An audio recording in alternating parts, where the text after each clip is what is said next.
পারা 17, 21 সূরা আম্বিয়া, রুকু 7, আয়াত 112, মক্কি।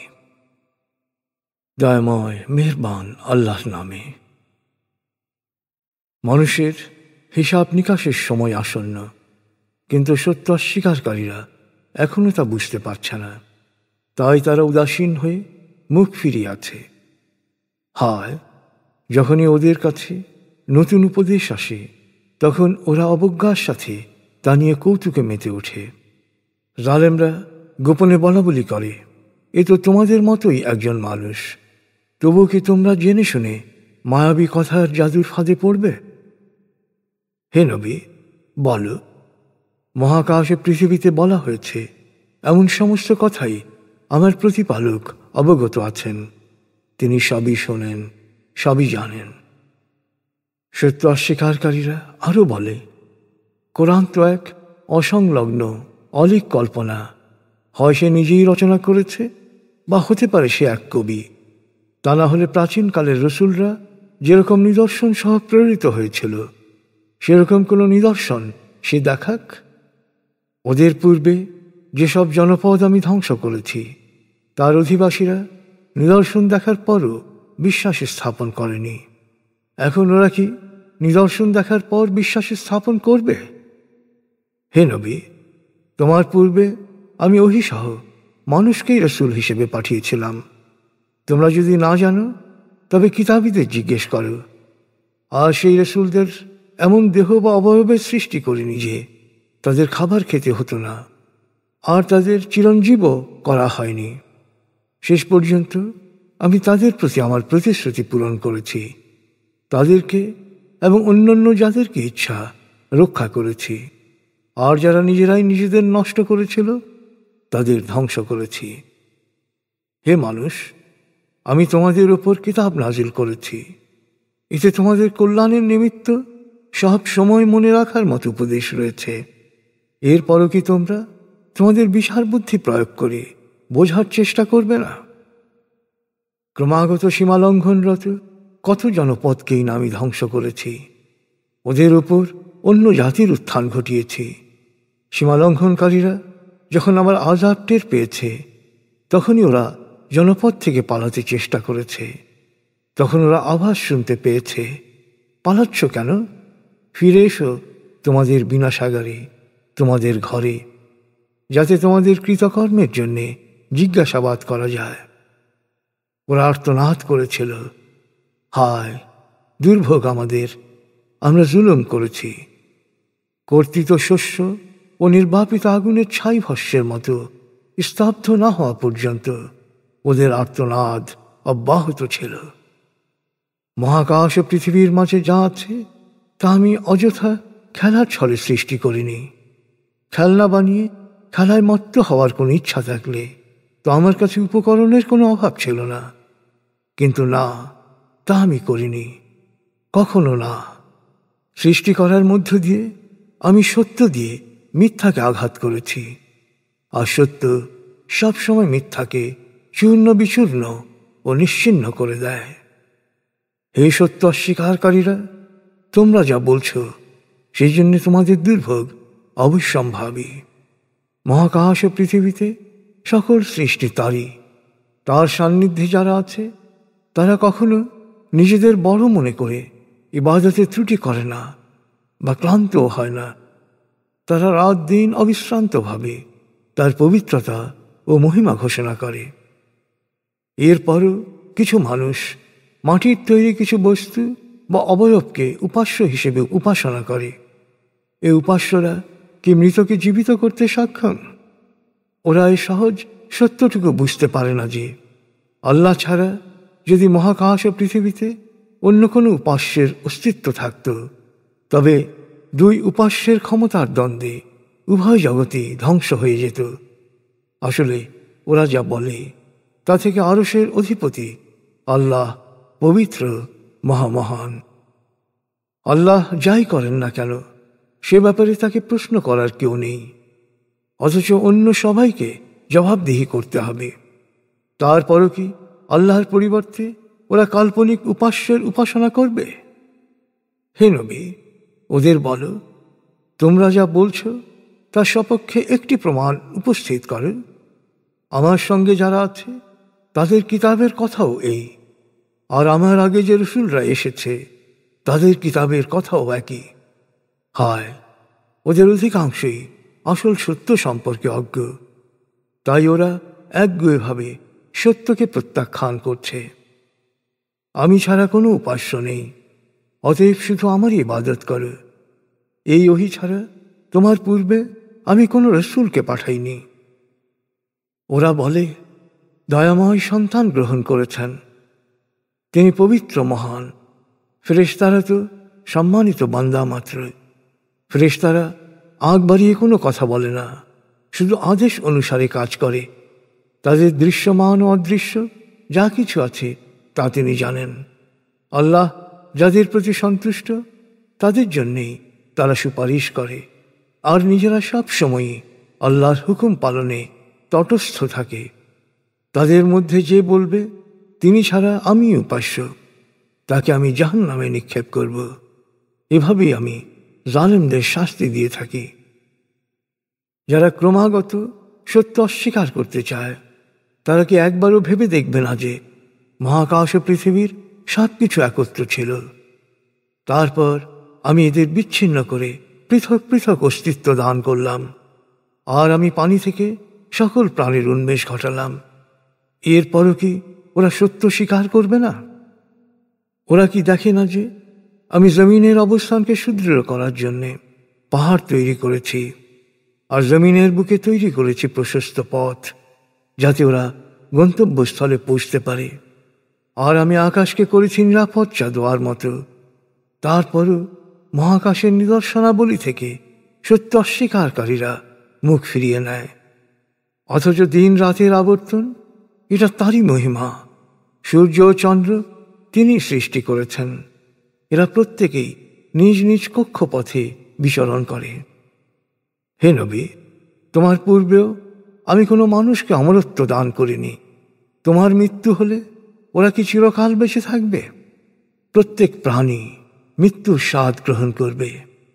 আমি তোমাদের ভালো খারাপ অবস্থা দিয়ে পরীক্ষা করি, আর আমারই কাছে তোমাদের ফিরে আসতে হবে। সত্য অস্বীকারীরা তোমাকে দেখে বিদ্রূপ করে, তামাশা করে পরস্পরকে বলে, এ কি সেই ব্যক্তি যে তোমাদের উপাস্যদের সমালোচনা করে? আর ওরা নিজেরাই দয়াময়কে স্মরণ করতে অস্বীকার করে। মানুষ প্রকৃতিগতভাবে তাড়াহুড়ো প্রবণ। আমি অবশ্যই তোমাদেরকে আমার নিদর্শনাবলী দেখাব। এ ব্যাপারে তাড়াহুড়োর কিছু নেই। ওরা বলে, তোমরা যদি সত্যবাদী হও তবে বলো, শাস্তির হুমকি কখন বাস্তবায়িত হবে? হায়, সত্য অস্বীকারীরা যদি বুঝতে পারত, সে সময় এলে ওরা ওদের চারপাশ থেকে আসা আগুন ঠেকাতে পারবে না, না ওরা পাবে কোনো সাহায্যকারী। মূলত আযাব অকস্মাৎ ওদের ঘিরে ফেলবে। তখন ওদের বুদ্ধি নাশ হবে, ওরা তা রুখতেও পারবে না, আর কোনো অবকাশও পাবে না। তোমার পূর্বে বহু রসুলকেই ঠাট্টা বিদ্রূপ করা হয়েছে। যে আযাবের প্রসঙ্গ নিয়ে ওরা ঠাট্টা বিদ্রূপ করত, শেষ পর্যন্ত সে আযাবই ওদের গ্রাস করেছে। হে নবী, ওদের জিজ্ঞেস করো, দিনে বা রাতে দয়াময়ের শাস্তি থেকে কে তোমাদের রক্ষা করতে পারে? এরপরও ওরা দয়াময়ের স্মরণ থেকে মুখ ফিরিয়ে রাখে। তবে কি আমি ছাড়া ওদের কোনো উপাস্য ওদেরকে রক্ষা করতে পারে? ওরা তো নিজেদেরই রক্ষা করতে পারে না, আমার বিরুদ্ধে সাহায্য করবে কিভাবে? আমি ওদেরকে ও ওদের পূর্বপুরুষদের প্রচুর পার্থিব ভোগ সম্ভার দিয়েছিলাম, করেছিলাম দীর্ঘায়ু। কিন্তু ওরা কি দেখছে না যে ওদের জমিন আস্তে আস্তে চারদিক থেকে সংকীর্ণ করে আনা হচ্ছে? এরপরও কি ওরা আশা করে যে বিজয়ী হবে? হে নবী, ওদের বলো, আমি তো কেবল ওহির সাহায্যে তোমাদের সতর্ক করছি। কিন্তু সতর্ক করা হলেও হৃদয় শ্রবণ প্রতিবন্ধীরা সতর্কবাণী শুনতে পায় না। তোমার প্রতিপালকের আযাব ওদের স্পর্শ করা মাত্র ওরা আর্তনাদ করে উঠবে, হায় দুর্ভোগ আমাদের, আমরা জালেম ছিলাম। মহাবিচার দিবসে প্রত্যেকের প্রতি ন্যায় বিচার করা হবে, কারোর প্রতি কোনো অবিচার করা হবে না। প্রত্যেকের তীর পরিমাণ সৎ বা অসৎ কর্ম উপস্থাপিত হবে, আর নির্ভুল হিসাব গ্রহণের জন্যে আমিই যথেষ্ট। আমি অবশ্যই মূসা ও হারুনকে ন্যায় অন্যায়ের পার্থক্যকারী মানদণ্ড ফুরকান দিয়েছিলাম। তা ছিল পথ প্রদর্শক আলো ও উপদেশ আল্লাহ সচেতনদের জন্যে। তারা না দেখেও প্রতিপালকের বিরাগ ভাজন হওয়াকে ভয় করে এবং মহাবিচার দিবস সম্পর্কে শঙ্কিত থাকে। পূর্ববর্তী কিতাবের মতো এ কোরআনও অনেক কল্যাণময় উপদেশ সহ তোমাদের জন্য নাজিল করেছে। তবু কি তোমরা একে মেনে নিতে অস্বীকার করবে? ইতপূর্বে আমি ইব্রাহিমকে সত্য মিথ্যা বিচারের জ্ঞান দিয়েছিলাম। আমি তাহার সবই জানতাম। যখন সে তার পিতা ও তার সম্প্রদায়কে জিজ্ঞেস করল, তোমরা যে উপাসনা করছো এই মূর্তিগুলো কি? ওরা বলল, আমরা আমাদের বাপ দাদাদের দেখেছি এদের উপাসনা করতে। ইব্রাহিম বলল, তোমাদের বাপ দাদাদের ন্যায় তোমরাও সুস্পষ্ট বিভ্রান্তিতে ডুবে আছো। ওরা বলল, তুমি কি তোমার মনের কথা আমাদের বলছো না কৌতুক করছো? ইব্রাহিম বলল, না কৌতুক নয়, এগুলো কখনোই উপাস্য হতে পারে না। আসলে তোমাদের উপাস্য তিনি, যিনি মহাকাশে পৃথিবীর স্রষ্টা ও পালনকর্তা। আমি এ সত্যেরই সাক্ষ্যদাতা। ইব্রাহিম মনে মনে বলল, শপথ আল্লাহর, তোমরা চলে যাওয়ার পর আমি মূর্তিগুলোর ব্যাপারে ব্যবস্থা নেব। এরপর সে সবচেয়ে বড় মূর্তিটি ছাড়া অন্য সকল মূর্তি চূর্ণ বিচূর্ণ করে দিল, যাতে ওরা ফিরে এসে বড় মূর্তিটি দেখতে পায়। ফিরে আসার পর সব কিছু দেখে ওরা বলল, আমাদের উপাস্যদের কে এমন করল? নিশ্চয়ই সে জুলুমকারী। কেউ কেউ বলল, আমরা এক যুবককে এদের নিন্দা করতে শুনেছি, তার নাম ইব্রাহিম। ওরা বলল, তাকে সবার সামনে হাজির করো, যাতে লোকজন তাকে প্রদত্ত শাস্তি দেখতে পায়। ইব্রাহিম উপস্থিত হওয়ার পর ওরা তাকে জিজ্ঞেস করল, হে ইব্রাহিম, তুমি কি আমাদের উপাস্যদের এমন অবস্থা করেছ? উত্তরে সে বলল, তোমরা কেন মনে করছো যে এ কাজ আমার? আসলে এই বড় মূর্তিটি এ কাজ করেছে। একে জিজ্ঞেস করে দেখো, অবশ্য যদি এ কথা বলতে পারে। এ কথা শুনে তারা পরস্পরের দিকে তাকালো, একে অপরকে বলল, আসলে তাড়াহুড়ো করে ইব্রাহিমকে সন্দেহ করে তোমরাই সীমা লঙ্ঘন করেছ। কিন্তু মুহূর্তেই ওরা ওদের আগের চিন্তায় ফিরে গেল। বলল, ইব্রাহিম, তুমি তো ভালো করেই জানো যে এরা কথা বলতে পারে না। ইব্রাহিম বলল, তবে কি তোমরা আল্লাহর পরিবর্তে এমন কিছুর উপাসনা করো যা তোমাদের কোনো উপকার বা অপকার করতে পারে না? আফসোস তোমাদের জন্যে, এবং আল্লাহর পরিবর্তে যাদের উপাসনা করো তাদের জন্যে। এই ঘটনা দেখার পরও কি তোমরা তোমাদের সহজাত বিচার বুদ্ধি প্রয়োগ করবে না? ওরা বলতে লাগলো, ওকে আগুনে পুড়িয়ে মারো, দেবতাদের অপমানের প্রতিশোধ নাও, যদি তোমরা কিছু করতে চাও। ইব্রাহিমকে আগুনে নিক্ষেপ করার পর আমি বললাম, হে আগুন, তুমি ইব্রাহিমের জন্যে শীতল ও শান্তির উৎসে পরিণত হও। ওরা ইব্রাহিমের ক্ষতি করতে চেয়েছিল, কিন্তু ওরাই হেদায়েত থেকে বঞ্চিত হয়ে সবচেয়ে বেশি ক্ষতির সম্মুখীন হল। আর আমি ইব্রাহিম ও লূতকে উদ্ধার করে সে দেশে পৌঁছে দিলাম যেখানে আমি বিশ্ববাসীর জন্যে রেখেছি কল্যাণ। পরে আমি ইব্রাহিমকে দান করেছিলাম পুত্র ইসহাক আর পৌত্র ইয়াকুবকে। তারা প্রত্যেকেই ছিল সৎকর্মশীল। আমি তাদের দান করেছিলাম নেতৃত্ব। তারা আমার নির্দেশ অনুসারে মানুষকে সৎ পথ প্রদর্শন করত। আমি তাদেরকে ওহীর মাধ্যমে নির্দেশ দিয়েছিলাম সৎকর্ম করার, নামাজ কায়েম করার ও যাকাত আদায় করার। তারা সবাই আমারই ইবাদত করত। আমি লূতকে জ্ঞান ও প্রজ্ঞা দান করেছিলাম।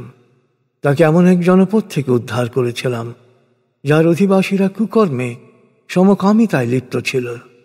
মূলত ওরা ছিল বিকৃত, ভ্রষ্ট ও সত্যত্যাগী সম্প্রদায়। আমি তাদের ধ্বংস করেছিলাম। পক্ষান্তরে লূতকে আমার অনুগ্রহ ভাজন করেছিলাম। সে ছিল সৎকর্মশীলদের একজন। স্মরণ করো নূহের কথা। নূহের ডাকে সাড়া দিয়ে আমি তাকে ও তার পরিবারকে মহাপ্লাবন থেকে রক্ষা করেছিলাম। আমার নিদর্শনাবলী অস্বীকারী জনগোষ্ঠীর হাত থেকে তাকে রক্ষা করেছিলাম এবং পথভ্রষ্ট সম্প্রদায়ের সকলকে নিমজ্জিত করেছিলাম। স্মরণ করো দাউদ ও সুলাইমানের কথা। একজনের মেষের পাল রাতে অন্যের ক্ষেতে ঢুকে ফসল নষ্ট করার মামলার বিচার যখন তারা করছিল, আমি তাদের বিচার পর্যবেক্ষণ করছিলাম। আমি তখন সুলাইমানকে সঠিক ফয়সলা বুঝিয়ে দিলাম। নিশ্চয়ই আমি তাদের দুজনকেই দিয়েছিলাম জ্ঞান ও প্রজ্ঞা। দাউদের সাথে আমার মহিমা ও পবিত্রতা ঘোষণার জন্যে আমি পর্বতকে নির্দেশ দিয়েছিলাম। একইভাবে পাখিরাও তার সাথে আমার মহিমা ঘোষণা করত। আসলে আমি সব কিছুই করতে পারি।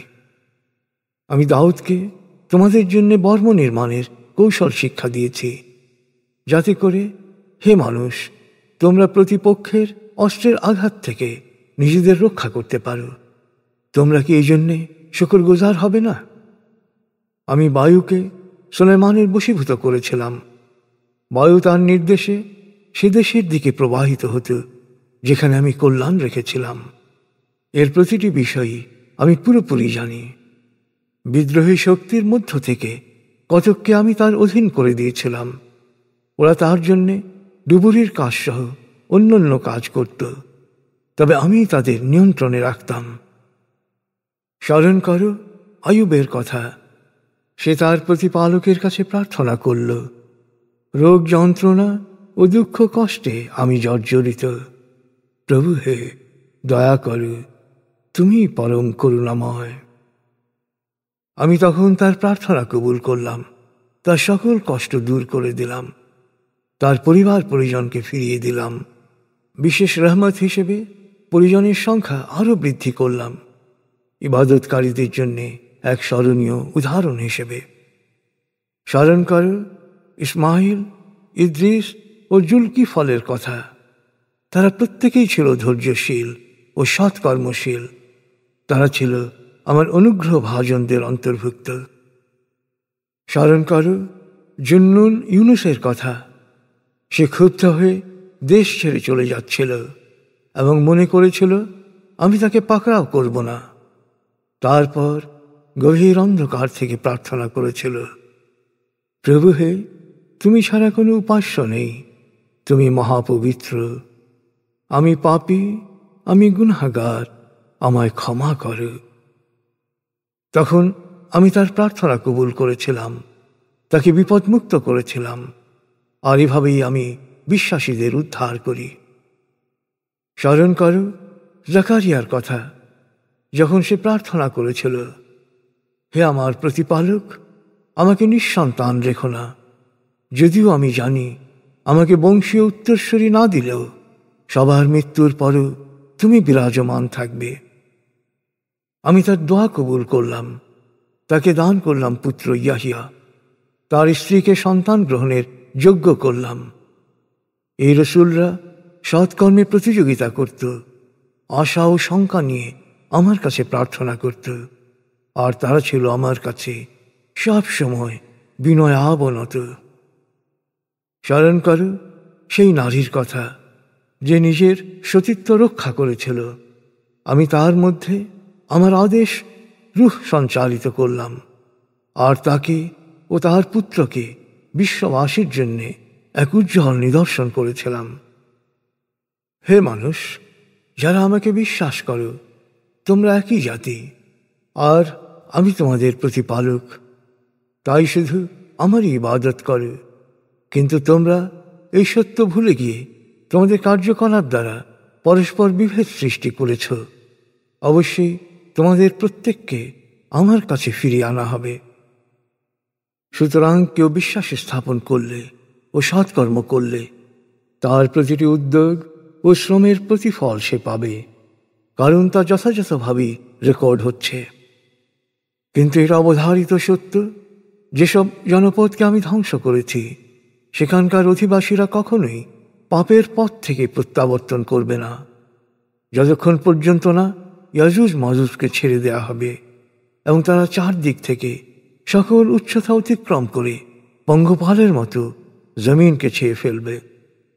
যখন মহাবিচারের অঙ্গীকার পূরণের সময় ঘনিয়ে আসবে, তখন সত্য অস্বীকারীদের চোখ আতঙ্কে স্থির হয়ে যাবে, আর্তনাদ করে বলবে, হায় দুর্ভোগ আমাদের, আমরা উদাসীন ছিলাম, আমরা পাপে নিমগ্ন ছিলাম।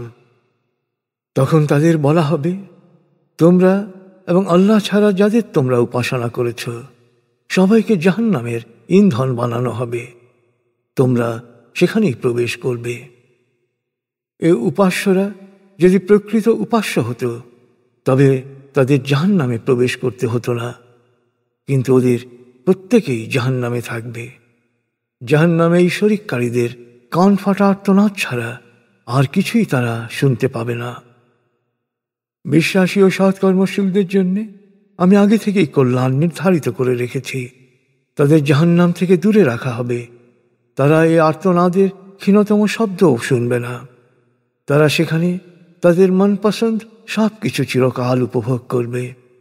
মহাবিচারের মাঠের বিভীষিকায় বিশ্বাসীরা কখনো বিচলিত হবে না। ফেরেশতারা তাদের স্বাগত জানিয়ে বলবে, আজ তোমাদের সেই শুভ দিন যার প্রতিশ্রুতি তোমাদের দেয়া হয়েছিল। হে মানুষ, সেদিনের কথা ভাবো যেদিন মহাকাশকে লিখিত কাগজের পাতার ন্যায় ভাঁজ করে গুটানো হবে। আর যেভাবে আমি প্রথম সৃষ্টির সূচনা করেছিলাম সেভাবে পুনরায় সৃষ্টি করব। ওয়াদা পালন করা আমার দায়িত্ব, আর আমি ওয়াদা পালন করবই। আমি আসমানি কিতাবসমূহে লিপিবদ্ধ করে রেখেছি যে আমার সৎকর্মশীল যোগ্য বান্দারাই শেষ পর্যন্ত পৃথিবীর উত্তরাধিকারী হবে। এতে আল্লাহর ইবাদতকারী জনগোষ্ঠীর জন্য সুস্পষ্ট ইঙ্গিত রয়েছে। অতএব হে নবী, আমি তোমাকে বিশ্বজাহানের জন্য করুণার নিদর্শন হিসেবে পাঠিয়েছি। হে নবী, ওদের বলো, আমার উপর ওহী আসে যে তোমাদের উপাস্য একমাত্র আল্লাহ, এরপরও কি তোমরা তাঁর কাছে সমর্পিত হবে না? যদি ওরা এই সত্য মানতে অস্বীকার করে, তবে হে নবী, তুমি ওদের বলো, আমি প্রকাশ্যভাবেই সবাইকে অবধারিত আযাবের ব্যাপারে সতর্ক করে দিচ্ছি। যদিও আমি জানি না প্রতিশ্রুত আযাবের সময় কাছে না দূরে। তোমরা মুখে যা বলো তাও তিনি জানেন, আর যা গোপন রাখো তাও তিনি জানেন। কিন্তু আমি জানি না আল্লাহর আযাব বিলম্বিত হওয়া তোমাদের জন্য একটা পরীক্ষা, না তার সাময়িক করুণা। হে নবী, বলো, হে আমার প্রতিপালক, তুমি ন্যায় বিচার করো, এবং বলো, আমাদের প্রতিপালক তো দয়াময়। তোমরা যে অবমাননাকর কথা বলছ তার মোকাবেলায় তিনি আমাদের সহায়। 22 সূরা হজ, রুকু 10, আয়াত 78, মাদানী। দয়াময় মেহেরবান আল্লাহর নামে। হে মানুষ, তোমাদের প্রতিপালকের বিরাট ভাজন হওয়াকে ভয় করো। মহাপ্রলয় এক ভয়ঙ্কর ব্যাপার। যেদিন মহাপ্রলয় প্রত্যক্ষ করবে সেদিন প্রত্যেক স্তন্যদাত্রী তার দুধের শিশুর কথা ভুলে যাবে। প্রত্যেক গর্ভবতীর গর্ভপাত ঘটবে। নেশাগ্রস্ত না হওয়া সত্ত্বেও সকল মানুষকে মনে হবে মাতালের মতো টালমাটাল। আল্লাহর শাস্তির ভয়ে এতটাই আতঙ্কিত হবে তারা। কিছু মানুষ অজ্ঞতাবশত আল্লাহ সম্পর্কে তর্ক বিতর্কে লিপ্ত হয় এবং প্রতিটি উদ্ধত শয়তানি শক্তির অনুসরণ করে। অথচ বিধিলিপি হচ্ছে, যে শয়তানি শক্তির অনুগমন করবে শয়তান তাকে পথভ্রষ্ট করে জাহান্নামে নিয়ে যাবে। আল্লাহ বলেন, হে মানুষ, পুনরুত্থানের সত্যতার ব্যাপারে তুমি কি সন্দিগ্ধ? তবে একটু সময় নিয়ে চিন্তা করে দেখো। আমি তোমাদের সৃষ্টি করেছি ধুলোমাটি থেকে, তারপর শুক্রবিন্দু থেকে, তারপর নিষিক্ত ডিম্ব থেকে, তারপর বিকাশমান ভ্রূণ পূর্ণ বা অপূর্ণ মাংসপিণ্ড থেকে। তোমাদের নিকট প্রকৃত সত্য সুস্পষ্ট করার জন্যেই এ বর্ণনা। আমি যে শুক্রাণুকে ইচ্ছে করি নির্দিষ্ট কাল পর্যন্ত জরায়ুতে স্থিতিশীল রাখি, তারপর শিশুরূপে ভূমিষ্ঠ করি, তারপর কালক্রমে পরিণত বয়সে উপনীত করি। যৌবন আসার আগেই কারো কারো মৃত্যু হয়, আবার কাউকে কাউকে নিষ্কর্মা বয়স পর্যন্ত বাঁচিয়ে রাখা হয়। ফলে এক সময় সে যা খুব ভালোভাবে জানত তাও ভুলে যায়। হে মানুষ, এরপরও যদি পুনরুত্থান সম্পর্কে তোমার কোনো সন্দেহ থাকে তবে বিবেচনা করো জমিনের কথা। তুমি দেখো নিষ্প্রাণ শুষ্ক মাটি, তারপর আমি বৃষ্টি বর্ষণ করলে মাটিতে শিহরণ জাগে, অঙ্কুরিত হয় উদ্ভিদ লতাগুল্ম, প্রান্তর হয়ে ওঠে সবুজ শস্য শ্যামল। এসব ঘটার কারণ হচ্ছে আল্লাহ একমাত্র চূড়ান্ত সত্য। তিনি মৃতকে জীবন দান করেন, তিনি সর্ববিষয়ে সর্বশক্তিমান। মহাবিচার অবশ্যম্ভাবী, এতে কোনো সন্দেহ নেই। আর কবরে যারা আছে আল্লাহ তাদের পুনরুত্থিত করবেন। তবুও কিছু মানুষ আল্লাহ সম্পর্কে তর্ক করে। এদের না আছে জ্ঞান, না আছে পথ নির্দেশনা, না আছে কোনো আলোকময় কিতাব। ওরা মিথ্যা দম্ভ ভরে বিতর্কে নামে, যাতে অন্যদেরকে আল্লাহর পথ থেকে দূরে সরিয়ে নিতে পারে। ওদের জন্যে ইহকালেও রয়েছে লাঞ্ছনা, আর পরকালে ওরা ভোগ করবে অনন্ত দহন যন্ত্রণা। সেদিন ওদের বলা হবে, যা ভোগ করছ তা তোমারই কৃতকর্মের ফল, কারণ আল্লাহ তার বান্দার উপর কোনো জুলুম করেন না। মানুষের মধ্যে কেউ কেউ বিশ্বাস অবিশ্বাসের দোলাচলে দ্বিধাদ্বন্দ্বের মাঝে আল্লাহর ইবাদত করে। পার্থিব কল্যাণ পেলে আশ্বস্ত হয়ে ইবাদতে লেগে থাকে, আর পরীক্ষা হিসেবে কোনো বিপদ উপস্থিত হলে সে পূর্বাবস্থায় বিশ্বাসহীনতায় ফিরে যায়। ফলে সে ইহকাল ও পরকাল সবই হারায়, আর এই ক্ষতির কোনো তুলনা নেই। এই আচরণ দ্বারা ওরা আল্লাহর পরিবর্তে এমন উপাস্যের শরণাপন্ন হয় যা তার কোনো উপকার বা অপকার কিছুই করতে পারে না। নিঃসন্দেহে এটা চরম বিভ্রান্তি। আবার সে কখনো কখনো এমন কারো শরণাপন্ন হয় যে উপকার না করে ক্ষতিই করে। কত নিকৃষ্ট এই অভিভাবক, কত নিকৃষ্ট এই সহচর। পক্ষান্তরে যারা বিশ্বাস স্থাপন করে এবং সৎকর্ম করে, আল্লাহ তাদের জান্নাতে দাখিল করবেন, যার পাদদেশে থাকবে প্রবহমান ঝর্ণাধারা। আল্লাহ তাই করেন যা তিনি ইচ্ছা করেন। যদি কেউ মনে করে যে আল্লাহ কখনই রসুলকে ইহকাল বা পরকালে সাহায্য করবেন না, তাহলে যে কোনোভাবে সে আকাশে আরোহণ করুক, তারপর দেখুক এই প্রচেষ্টা ও কৌশল ওর আক্রোশের কারণ দূর করে কিনা। না, ওর প্রচেষ্টা সফল হবে না। আমি কোরআনকে সুস্পষ্ট বাণীর আকারে নাজিল করেছি। এভাবেই আল্লাহ মানুষকে পথের দিশা দেন যে পথ পেতে চায়। মহাবিচার দিবসে বিশ্বাসী, ইহুদি, সাবেই, খ্রিস্টান, অগ্নি উপাসক ও শরিককারীদের ধ্যান ধারণার ব্যাপারে আল্লাহ চূড়ান্ত ফয়সলা করবেন। আল্লাহ সব কিছুরই সম্যক সাক্ষী। হে মানুষ, তুমি কি সচেতন নও যে মহাকাশ ও পৃথিবীতে যা কিছু আছে, সূর্য, চন্দ্র, গ্রহ নক্ষত্র, পর্বতমালা, গাছপালা, জীবজন্তু সবই আল্লাহকে সিজদা করে। আর মানুষের মধ্যে অনেকে সচেতনভাবে সিজদা করে, আবার অনেকে তাকে অমান্য করার কারণে পরকালে কঠিন শাস্তির সম্মুখীন হবে। আল্লাহ যাকে লাঞ্ছিত করেন তাকে কেউ সম্মানিত করতে পারে না। আল্লাহ তাই করেন যা তিনি ইচ্ছা করেন।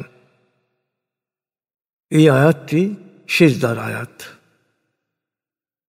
দুটি বিবদমান পক্ষ তাদের প্রতিপালককে নিয়ে মতবিরোধে লিপ্ত। এদের মধ্যে যারা সত্য অস্বীকার করছে, পরকালে আগুনই হবে তাদের পোশাক। তাদের মাথার উপর ঢেলে দেয়া হবে ফুটন্ত পানি, যা তাদের ত্বক ও ও পেটের ভেতরে সব কিছু গলিয়ে ফেলবে।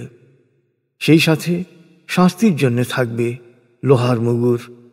যখনই তারা যন্ত্রণায় ছটফট করতে করতে জাহান্নাম থেকে বেরোতে চাইবে, তখনই তাদের আবার ভেতরে ঠেলে দেয়া হবে। বলা হবে, স্বাদ গ্রহণ করো দহন যন্ত্রণার। অপরপক্ষে যারা বিশ্বাস স্থাপন করে এবং সৎ কর্ম করে, আল্লাহ তাদের জান্নাতে দাখিল করবেন, যার পাদদেশে থাকবে প্রবহমান ঝর্ণাধারা। সেখানে তাদেরকে সোনা মুক্তোর অলঙ্কারে ভূষিত করা হবে। তাদের পোশাক হবে রেশমের। তারা সত্যবাণী গ্রহণে ইচ্ছুক ছিল, তাই তারা পরিচালিত হয়েছিল পরম প্রশংসা ভাজন আল্লাহর পথে।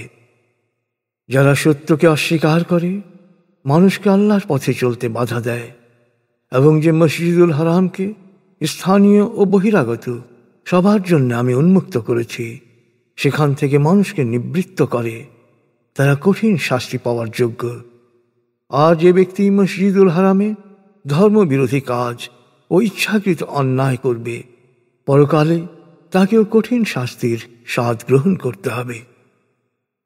স্মরণ করো, যখন আমি ইব্রাহিমকে কাবাঘরের জায়গা ঠিক করে দিয়েছিলাম, তখন বলেছিলাম, আমার সাথে কাউকে শরিক করো না, আর আমার ঘরকে তাওয়াফকারী, কিয়ামকারী এবং রুকু ও সেজদাকারীদের জন্যে পবিত্র রেখো।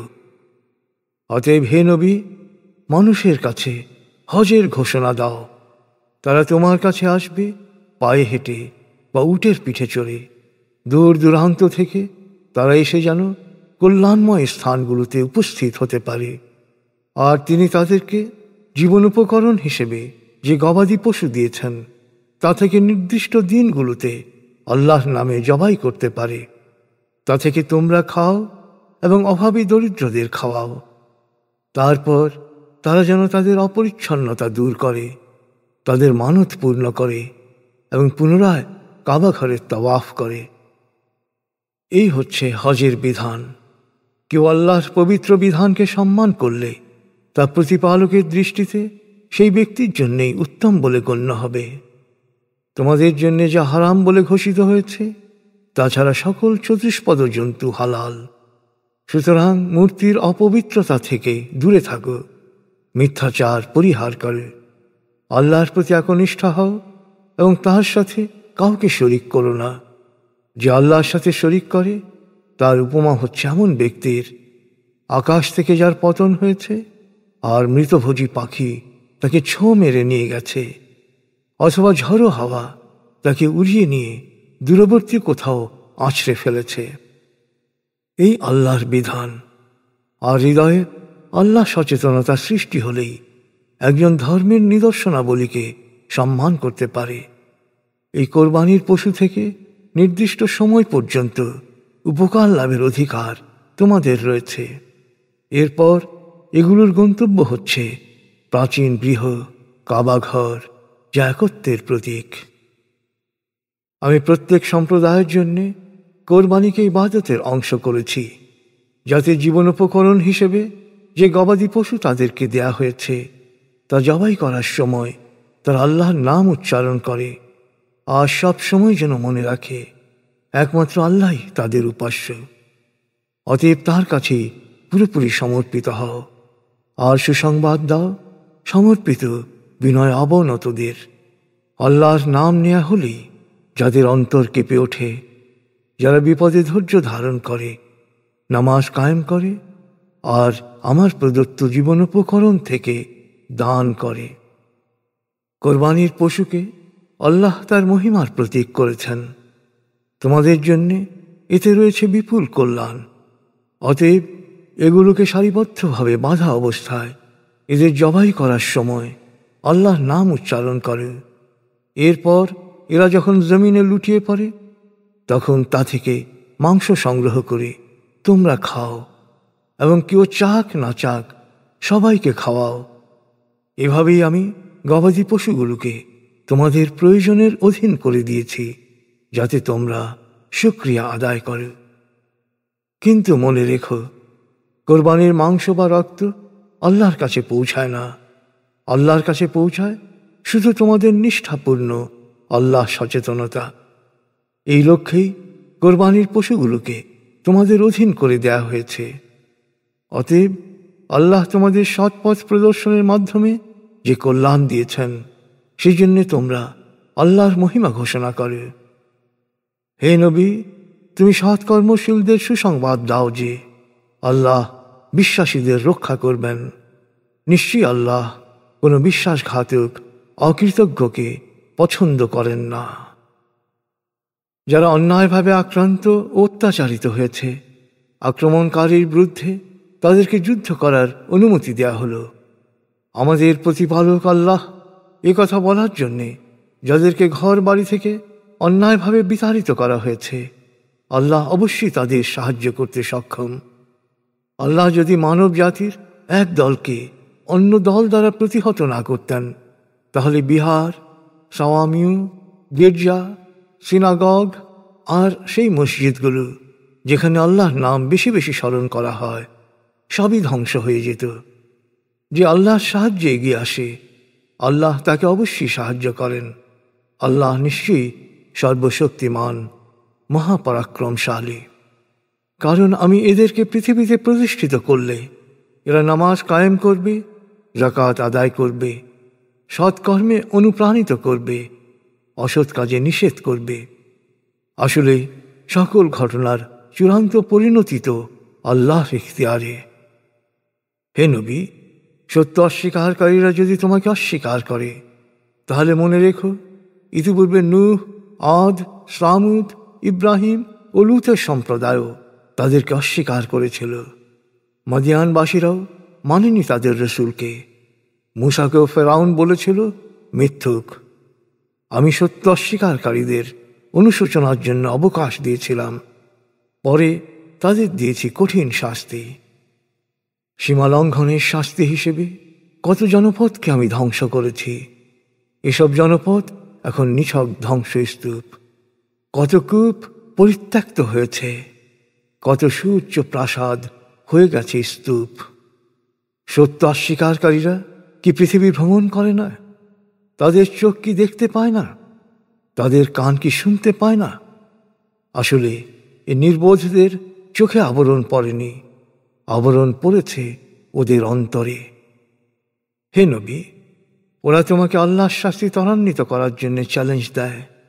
আল্লাহ কখনই তার প্রতিশ্রুতি ভঙ্গ করেন না। মনে রেখো, তোমার প্রতিপালকের কাছে একদিন তোমাদের গণনার 1000 বছরের সমান। সীমা লঙ্ঘন করার পর অনুশোচনা করার জন্যে বহু জনপদকে আমি সুযোগ দিয়েছিলাম, তারপর তাদেরকে শাস্তি দিয়েছি। মনে রেখো, তোমাদের সবাইকে শেষ পর্যন্ত আমার কাছেই ফিরে আসতে হবে। হে নবী, বলো, হে মানুষ, আমি তো তোমাদের জন্যে আল্লাহর প্রেরিত এক স্পষ্ট সতর্ককারী। অতএব যারা বিশ্বাসে স্থাপন এবং সৎকর্ম করবে, তাদের জন্য রয়েছে ক্ষমা ও সম্মানজনক জীবন উপকরণ। অপরদিকে যারা আমার বাণীসমূহকে নস্যাৎ করার চেষ্টায় লিপ্ত হবে, তাদের ঠিকানা হবে জাহান্নাম। আর হে নবী, তোমার পূর্বে যে নবী রসুলদের পাঠিয়েছি, তারা যখনই কিছু আকাঙ্ক্ষা করেছে, তখন শয়তান তার মধ্যে কিছু খেয়ালিপনা ঢুকিয়ে দেওয়ার চেষ্টা করেছে। কিন্তু আল্লাহ এক্ষেত্রে সকল শয়তানি প্রচেষ্টা নস্যাৎ করেছেন। আল্লাহ তার আয়াতসমূহকে সুপ্রতিষ্ঠিত করেন। নিশ্চয়ই আল্লাহ সর্বজ্ঞ, প্রজ্ঞাময়। পাষাণ হৃদয় আর মুনাফিকের রোগে আক্রান্ত অন্তরগুলোকে পরীক্ষা করার জন্যেই আল্লাহ নবীদের সম্পর্কে সন্দেহ সংশয় ঢোকানোর ব্যাপারে শয়তানকে চেষ্টা করার সুযোগ দেন। যারা এভাবে পাপে লিপ্ত হয়, নিঃসন্দেহে তারা নিজেদের উপরই জুলুম করে। আর সহজাত বিচার বুদ্ধি প্রয়োগকারীরা এর ফলে বুঝতে পারে যে এই আয়াতসমূহ প্রতিপালকের কাছ থেকে প্রেরিত সত্য। ফলে তাদের বিশ্বাস দৃঢ় হয়, অন্তর হয় আরও তৃপ্ত। বিশ্বাসীদেরকে আল্লাহ অবশ্যই সঠিক পথে পরিচালিত করেন। আসল সত্য হচ্ছে, হঠাৎ ভয়ঙ্কর বিপর্যয় বা কিয়ামত না আসা পর্যন্ত সত্য অস্বীকারীরা সন্দেহের মধ্যেই নিমজ্জিত থাকবে। আর কিয়ামতের দিন চূড়ান্ত কর্তৃত্ব প্রয়োগ করবেন আল্লাহ। তিনি ওদের বিচার করবেন। যারা বিশ্বাসে স্থাপন করে ও সৎকর্ম করে তারা থাকবে নিয়ামতে পরিপূর্ণ জান্নাতে। আর যারা সত্য অস্বীকার করে আর আমার বাণীসমূহকে অমান্য করে তাদের জন্য থাকবে অপমানকর শাস্তি। যারা আল্লাহর পথে হিজরত করেছে ও পরে নিহত হয়েছে বা মারা গিয়েছে, আল্লাহ নিঃসন্দেহে তাদের জন্যে উত্তম জীবনোপকরণ দান করবেন। আল্লাহই উত্তম রিজিক দাতা। আল্লাহ তাদেরকে এমন স্থানে দাখিল করবেন যা তাদের আনন্দ ও তৃপ্তি দেবে। আর আল্লাহ প্রজ্ঞাময়, পরম সহনশীল। এটাই নিয়ম। একজন মানুষ নিপীড়িত হওয়ার প্রতিক্রিয়ায় সমপরিমাণ প্রতিশোধ নেয়ার পর যদি আবার ষড়যন্ত্রমূলকভাবে আক্রান্ত হয় তবে আল্লাহ তাকে অবশ্যই সাহায্য করবেন। নিশ্চয়ই আল্লাহ পাপ মোচনকারী, ক্ষমাশীল। আল্লাহ দিনকে বড় করে রাতকে ছোট করেন, আবার রাতকে বড় করে দিনকে ছোট করেন। আল্লাহ সব শোনেন, সব দেখেন। আল্লাহ হচ্ছেন চূড়ান্ত সত্য। আর মানুষ আল্লাহকে বাদ দিয়ে যা কিছুর উপাসনা করে তা ডাহা মিথ্যা। কারণ আল্লাহ একাই সমুচ্চ, সুমহান। তোমরা কি লক্ষ্য করো না, আল্লাহ আকাশ থেকে বৃষ্টি বর্ষণ করেন যাতে জমিন সবুজ শ্যামল হয়ে ওঠে। আল্লাহ সূক্ষ্মদর্শী, সব বিষয়ে ওয়াকিবহাল। মহাকাশ ও পৃথিবীতে যা কিছু আছে সবই তার। তিনি অভাবমুক্ত, সদা প্রশংসার্হ। তোমরা কি লক্ষ্য করো না যে পৃথিবীর সব কিছুকে আল্লাহ তোমাদের কল্যাণে নিয়োজিত করেছেন? তিনি নৌযানকেও তোমাদের কল্যাণে নিয়মানুবর্তী করেছেন এবং তার নির্দেশেই তা সাগরে বিচরণশীল। আর তিনি এই মহাকাশের বস্তু নিচয়কে স্থিতিশীল রাখেন যাতে তা হঠাৎ করে তার অনুমতি ছাড়া পৃথিবীতে পতিত না হয়। নিশ্চয়ই আল্লাহ মানুষের প্রতি অতীব দয়ালু, বড়ই মেহেরবান। বুঝতেই পারছ, আল্লাহ তোমাদের জীবন দান করেছেন, তিনিই তোমাদের মৃত্যু ঘটাবেন, আবার তিনিই তোমাদেরকে পুনরুত্থিত করবেন। তারপরও মানুষ অতি অকৃতজ্ঞ। আমি প্রত্যেক সম্প্রদায়ের জন্য ইবাদতের নিয়ম কানুন নির্ধারণ করে দিয়েছি, তাই ওরা যেন এই ব্যাপারে তোমার সাথে বিতর্ক না করে। তুমি ওদেরকে তোমার প্রতিপালকের পথে ডাকো। নিঃসন্দেহে তুমি তো সঠিক পথেই রয়েছ। এরপরও যদি ওরা তোমার সাথে বিতর্ক করে তবে ওদের বলে দাও যে তোমরা যা করো আল্লাহ সে ব্যাপারে সম্পূর্ণ ওয়াকিবহাল। তোমরা সবাই যে বিষয়ে মতবিরোধ করছ, মহাবিচার দিবসে সেই বিষয়ে আল্লাহ ফয়সলা করবেন। হে মানুষ, তোমরা কি বোঝো না যে মহাকাশ ও পৃথিবীতে যা কিছু ঘটছে সবই আল্লাহ জানেন? সব কিছুই বিশেষ লিপিকায় লিপিবদ্ধ আছে। নিশ্চয়ই আল্লাহর জন্যে সব খুবই সহজ। তারপরও ওরা আল্লাহ ছাড়া এমন কিছুর উপাসনা করে যার সমর্থনে তিনি কোনো দলিল নাজিল করেননি। আর এগুলোর সত্যতার ব্যাপারেও ওদের কোনো জ্ঞান থাকতে পারে না। মহাবিচার দিবসে এই সীমালঙ্ঘনকারীদের কেউ সাহায্য করবে না। আর যখন ওদের সামনে আমার সুস্পষ্ট আয়াতসমূহ শোনানো হয় তখন সত্য অস্বীকারীদের মুখে অসন্তোষের লক্ষণ দেখবে। যারা ওদের সামনে আমার আয়াত পাঠ করে ওরা তাহার উপর মারমুখ হয়ে ওঠে। হে নবী, ওদের বলো, আমি কি তোমাদেরকে এর চেয়ে খারাপ সংবাদ দেব? তা হচ্ছে জাহান্নাম।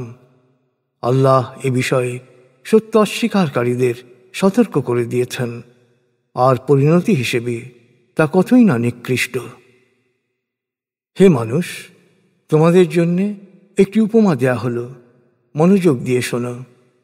তোমরা আল্লাহর পরিবর্তে যাদের উপাসনা করো তারা সবাই মিলেও কখনো একটি মাছি সৃষ্টি করতে পারবে না। আর একটি মাছি যদি তাদের কাছ থেকে কিছু নিয়ে উড়ে যায় তাও তারা উদ্ধার করতে পারবে না। যার কাছে চাওয়া হচ্ছে আর যারা চাচ্ছে উভয়ই কত দুর্বল। ওরা আসলে আল্লাহর সঠিক মর্যাদাই বুঝতে পারে না। নিশ্চয়ই আল্লাহ সর্বশক্তিমান, মহাপরাক্রমশালী। আল্লাহ ফেরেশতা ও মানুষের মধ্য থেকে বাণীবাহক ও রসূল মনোনীত করেন, কিন্তু একমাত্র আল্লাহই সব শোনেন, সব দেখেন। তাদের জ্ঞান সীমিত হলেও আল্লাহ প্রকাশ্য ও গোপন সব বিষয়ই সব কিছু জানেন, আর সব কিছু তাঁর কাছে ফিরে যাবে। হে বিশ্বাসীগণ, রুকু ও সিজদার মাধ্যমে তোমরা শুধু তোমাদের প্রতিপালকেরই ইবাদত করো এবং সৎকর্ম করো, যাতে করে তোমরা সফল ও তৃপ্ত হতে পারো। হে বিশ্বাসীগণ, তোমরা আল্লাহর পথে আন্তরিকতার সাথে সংঘবদ্ধভাবে সর্বাত্মক সংগ্রাম করো। তিনি তোমাদেরকে বিশেষভাবে মনোনীত করেছেন তার বাণী মানুষের কাছে পৌঁছে দেওয়ার জন্যে। তিনি তোমাদের জন্যে ধর্মে কোনো কঠিন বিধান দেননি। তোমাদের পিতা ইব্রাহিমের ধর্মের উপরই তোমরা কায়েম থাকো। পূর্বেও তিনি তোমাদের নামকরণ করেছেন মুসলিম, এবং কোরআনেও তোমাদের নাম একই। রসূল তোমাদের সাক্ষী, আর তোমরাও সাক্ষী হও মানব জাতির। অতএব নামাজ কায়েম করো, যাকাত আদায় করো, আল্লাহর প্রতি বিশ্বাসে অটল থাকো। তিনি তোমাদের রক্ষাকারী, তিনি মহানুভব অভিভাবক এবং উত্তম সাহায্যকারী।